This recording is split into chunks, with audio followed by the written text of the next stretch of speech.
Starlink নিয়ে আমাদের মাননীয় প্রধান উপদেষ্টা ঘোষণা দিয়েছেন যে মার্চ থেকে 90 দিনের মধ্যে এটা আমরা বাংলাদেশে কমার্শিয়ালি কমিশন করব।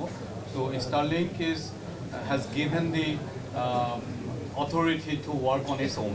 তো তারা বাংলাদেশে কিছু ডিস্ট্রিবিউটর এবং ল্যান্ডিং স্টেশন পার্টনার তারা নিজেরা খুঁজেছেন, তাদের সাথে কাজ করছেন এবং আমাদের দিক থেকে আমরা বিডা, বিটিআরসি এবং টেলিকম মন্ত্রণালয় আমরা মিলে আমরা এনজিএসও গাইডলাইনটা তৈরি করেছি এবং আমরা এটা কনসাল্ট করেছি। অনলাইনে এটা ছিল, আমরা 75 রকমের ফিডব্যাক পেয়েছি। ওই ফিডব্যাকগুলো আমলে নিয়ে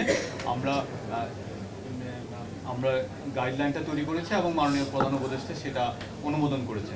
এখন নেক্সট স্টেপ হচ্ছে স্টারলিংক বা এনজিএসও সহ, মানে এনজিএসও প্লেয়ার, এখানে Starlink one of the player, there can be many other players.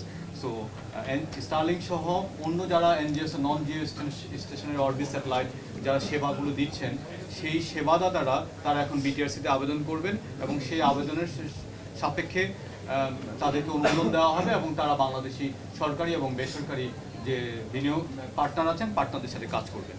আর এর মধ্যে আমরা এখানে কিছু টেস্ট সেট আপ করছি এবং সেটা পাইলট ফেজ হচ্ছে। আমি গতকালকে বলেছিলাম যে স্টারলিংকের বিডার অ্যাপ্রুভালটা হয়ে গেছে। সো প্রসেস ওয়াইজ প্রথমে আসলে বিডার অ্যাপ্রুভাল, তারপরে হচ্ছে গিয়ে এনজিএসও লাইসেন্স, বিটিআরসির অ্যাপ্রুভাল।